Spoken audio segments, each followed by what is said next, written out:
Et j'aimerais tout d'abord donner en exergue deux citations. La première tirée d'Aveux non avenus, que vous connaissez, que toutes et tous vous connaissez. Il y a des phrases qui ne sont pas faites pour être comprises, mais plutôt senties. La deuxième citation est de Nathanaël elle-même, dans Soto l'imaginer, je crois qu'il est ici. J'ouvre, mais pour ouvrir, il faut arracher. La folie mal adressée, en deçà de tout arraisonnement, de toute appropriation abusive, de toute filiation, toujours homogénéisante et totalitaire, comment délire, c'est-à-dire lire autrement, un corpus sans y porter atteinte, sans l'entamer. Comment le tenir en respect, ce corps de l'être, garder sa promesse inentamée, augurale de tous les possibles. L'ouvrage de Nathalie Stevens, dite Nathanaël, L'absence au lieu, Claude Cahun et le livre inouvert, élabore une éthique de la lecture, en ce qu'il entend comprendre l'itinéraire de Cahun, l'appréhender sans le saisir, sans s'en emparer, sans le déporter dans sa propre orbite de création, en le préservant dans la distance, en l'accompagnant. Après tant de réinvestissement, comment rendre Cahun à sa singularité, à son exception? C'est une entreprise dont on ne revient pas, à la lettre, on n'en revient pas. Il en reste des chutes, des ruines, ce que nous sommes, nous souffle Nathanaël, des restes qui repassent par la bande, le trajet en son errance. Autre façon de respecter, puisque étymologiquement, depuis le préfixe « re », il s'agit de regarder en retournant en arrière, en répétant. Ces 13 mots témoins, en fin d'essai, chibolette d'une quête, d'une errance à propos d'un seuil, le bord de l'œuvre de Claude Cahun, sont les chutes d'une pensée trajet, je cite Nathanaël, je tombe sur le chantier d'une pensée en démolition.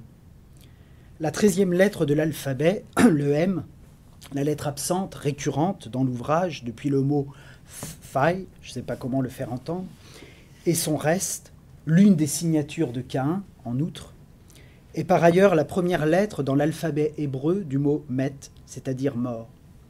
Car déjà je traîne après moi trop de cadavres, Cahun cité par Nathanaël dans le carnet de délibération. Il faudra lire aussi la lettre M comme un accident du rythme, perdu en son vocable, une allitération. Le chiffre 13, sur le plan symbolique, est source de déséquilibre, à la suite donc du chiffre 12, qui lui traduit l'accomplissement, l'achèvement d'un cycle. Il exprime de fait l'évolution fatale vers la mort, vers l'achèvement d'une puissance et d'un accomplissement. Ainsi, tous ces restes ruines témoignent-ils au mieux de ce que nous sommes et de l'aventure invisible qu'a menée Cahun, elle qui cherchait à se délester du reste du corps. En 2 temps, trait et retrait, le livre aura été titré, lapsus.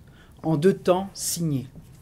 L'absence au lieu, l'ambivalence de l'expression joint et disjoint du même tour, le rapport esquissé à l'espace perdu, chassé, égaré, hanté, dans la tension directionnelle de la préposition « à », mouvement du rapport même, se double de la locution conjonctive, anticipant le sous-titre placé entre parenthèses, Claude Cahun et le livre inouvert, redoublant la signature en 2 temps, 2 strates, Nathalie Stevens, Nathanaël.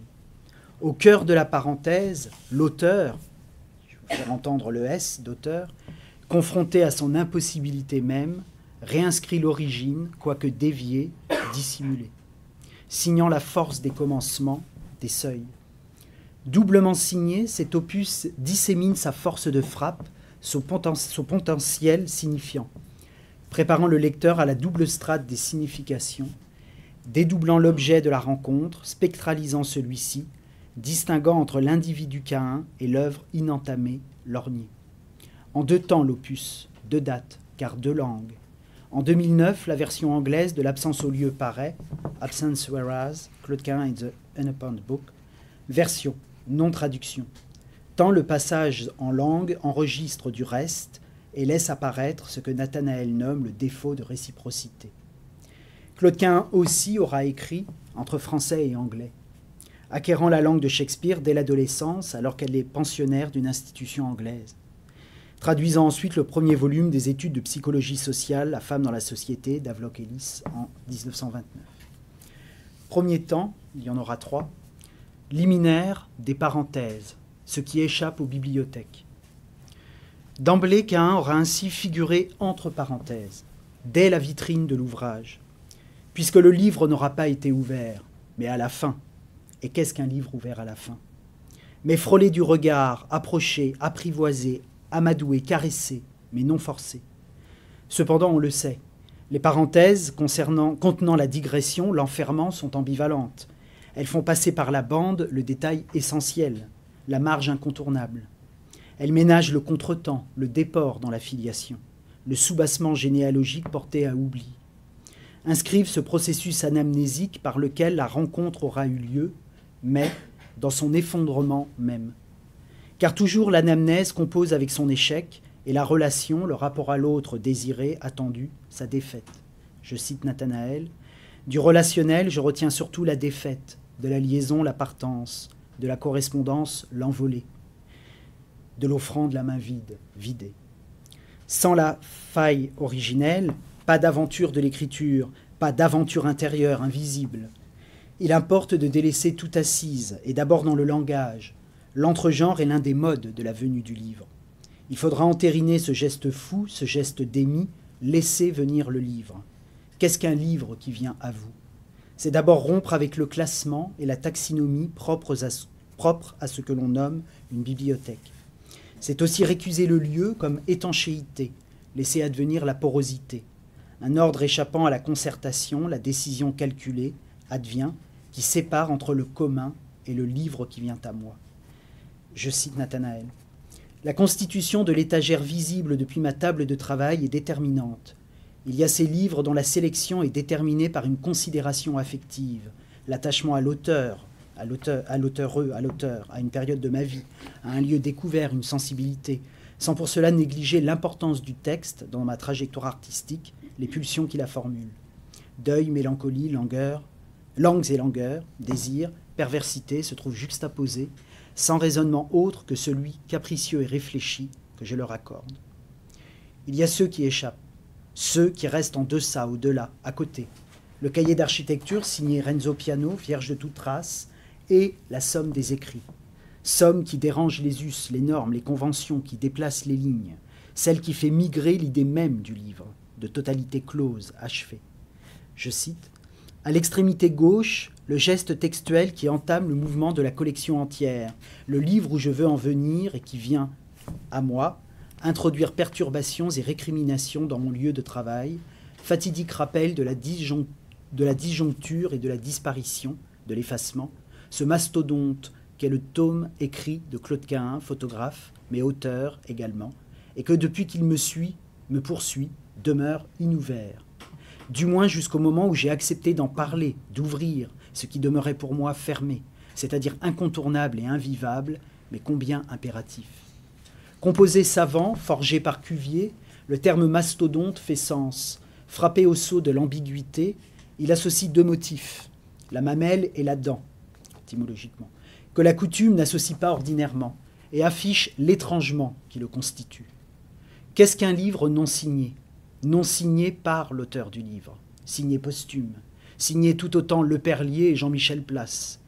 Les volumes signés par Caïn de son vivant sont Vue et Vision, Avenue en Avenue, réalisés en collaboration avec Moore. Les paris sont ouverts, pamphlets, libellés, simples brochures possèdent un statut spécifique à part. L'auteur est donc plusieurs, et ce dès l'origine, sans compter l'occultation de l'auteur par la photographe. La photographie qu'il a révélée au grand public aura quitté la sphère intime à laquelle elle était destinée et éclipsé l'œuvre scripturaire, pourtant grande œuvre voulue par Caïn.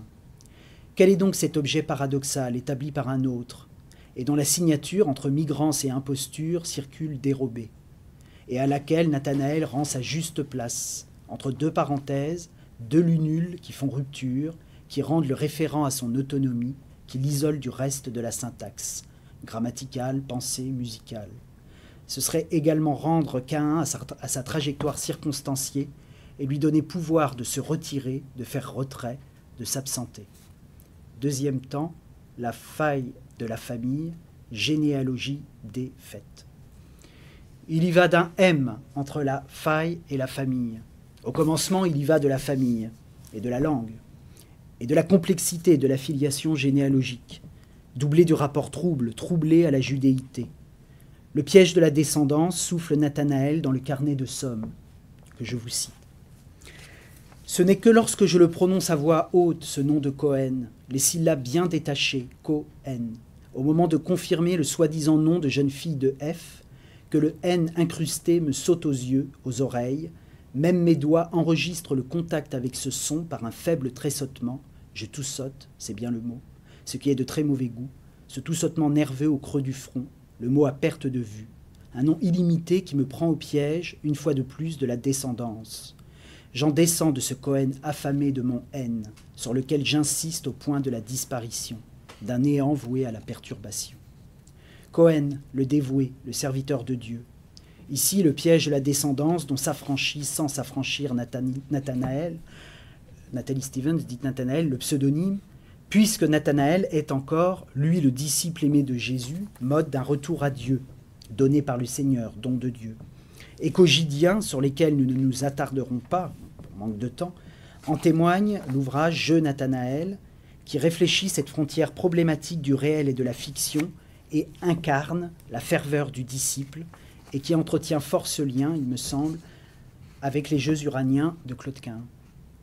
La blessure liée à la judéité, transcrite par Nathanaël sous le titre « L'injure », se voit surinvestie, compensée par la jeune Lucie Renée Schwab, lorsque celle-ci décide de reprendre le nom de son grand-père maternel, Léon Cahun, bibliothécaire et écrivain lui-même.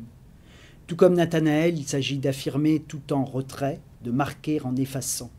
Se délestant du patronyme Schwab, marqué, lorsque l'on commence à publier, avec pour ascendant, je n'y reviens pas, un oncle, Marcel Schwab, et un père, Maurice, personnalité locale, directeur du Phare de la Loire, Cahun réinscrit malgré tout la généalogie littéraire par l'adoption de l'autre patronyme familial et réaffirme avec force la filiation juive.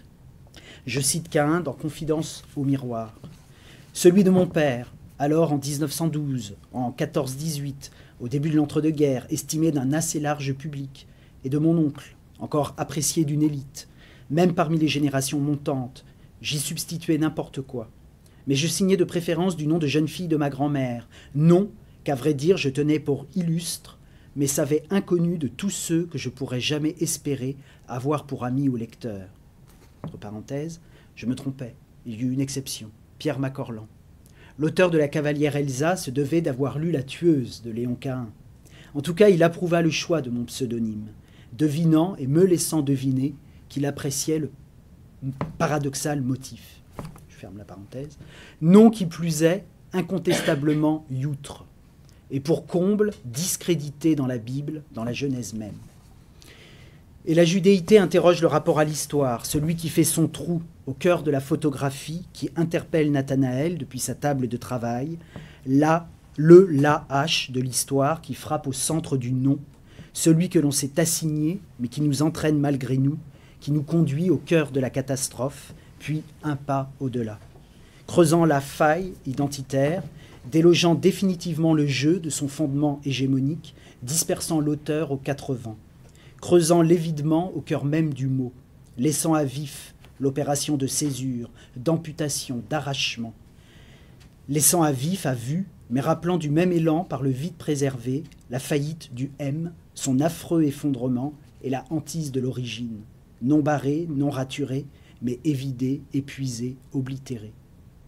Ce serait peut-être ce M, ce trou témoin, cette 13e lettre de l'alphabet hébreu, l'initiale de Met, la mort, la filiation inachevée, déportée, contrariée de Cahun à Nathanaël. Et l'injure subie par la petite Lucie Schwab aux prises avec les remous de l'affaire Dreyfus, ricoche, lorsque tout a été consommé, en un corps marqué au fer rouge, épuisé, et rejoint son propre épuisement, déjudéisé, engageant la scission au cœur du vocable, ainsi que l'injure de Nathanaël le réalise. Les expulsions des Juifs d'Algérie, leur départ forcé, sont échos impossibles.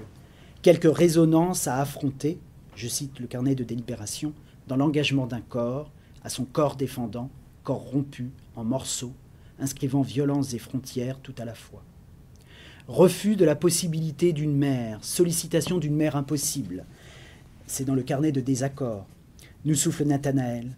Et l'énigme de la présence d'une mère dont on ne sait que faire. Caïn s'est affronté à cette énigme de l'absence d'une mère, vis-à-vis de laquelle l'ambivalence des sentiments était de mise. Et le poids de l'hérédité qui hante de son fantôme évanescent mais têtu l'enfance de la fillette. Il s'agira précisément de se défaire de l'hérédité, de la filiation, et après la mise à l'épreuve du corps, se forger un genre unique, au-delà de toute filiation, de la maternité. L'énigme irréductible, je cite le Perlier, que représente Marie Courbebesse pour sa fille, tient à l'oxymoron en acte. Je cite Caïn, riant à travers ses pleurs. C'est dans la lettre à Charles-Henri Barbier. Nathanaël en écho, je la cite, folie du néant qui se creuse dans le corps. En forme de chiasme, présence-absence, absence-présence, de Caïn à Nathanaël, Nathanaël à Caïn, l'entrecroisement de l'une à l'autre aura été question de rythme, d'accompagnement, y compris musical, accord, harmonie, jusque dans le contrepoint, symétrie inversée, le droit au désastre, le droit au désordre, jusqu'au cœur des lignées. Troisième et dernier temps, l'injure des œuvres complètes ou le livre des faits. Un texte de correspondance. L'absence au lieu, Claude Caïn et le livre inouvert est un jeu d'adresse. D'adresse en vue de la rencontre, laquelle peut advenir ou non au terme d'un procès de défaillance. Mais le lieu étant mis sous rature, son caractère spectral conditionne le rapport d'eux à l'adresse même. Au départ, il y a l'impossibilité du livre même, en tant que totalité close, réclamant une cohésion, une cohérence après coup, posthume, réfutant la respiration de l'écrit, niant la dynamique même de la démarche d'écriture. En ce sens, Nathanaël s'inscrit en faux contre les archives, je la cite, cet enterrement de la vie vivante. Pour réfuter cette totalisation factice de l'ordre de l'imposture, Nathanaël use de cette formulation l'injure des œuvres complètes. Blessure verbale, dommage, outrage, ne reposant sur aucun fait précis, imputable, le terme, injure, dit assez la trahison de la prétendue exhaustivité, le dévoiement que sous-tend l'organisation de l'écrit en un volume structuré, ordonné, composé. L'étrangeté, le caractère unheimlich du volume des écrits, est pointé dans cet essai de correspondance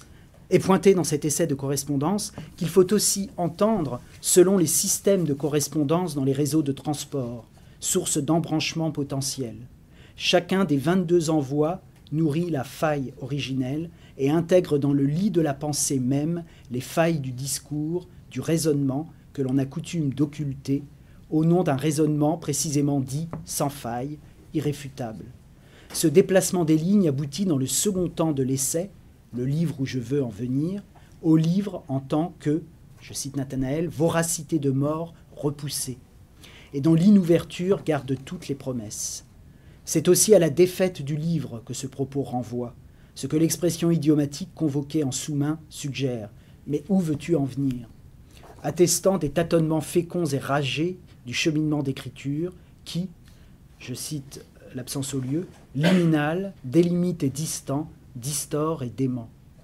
Avant d'aboutir au reste, placé en postlude, après la conférence initiale proprement dite, entre la folie et l'égarement, écho d'un livre défait, en fragments, érigé sur ses propres décombres. Le même désir de ne rien fixer, de préserver la mobilité de la cible, anime les deux écrivaines. La lettre en son adresse, en son envoi, entend incarner la promesse, et le désir, qui même dans sa défaite favorise cependant la chance de l'œuvre, celle, je cite le carnet de délibération, constituée de feuilles arrachées.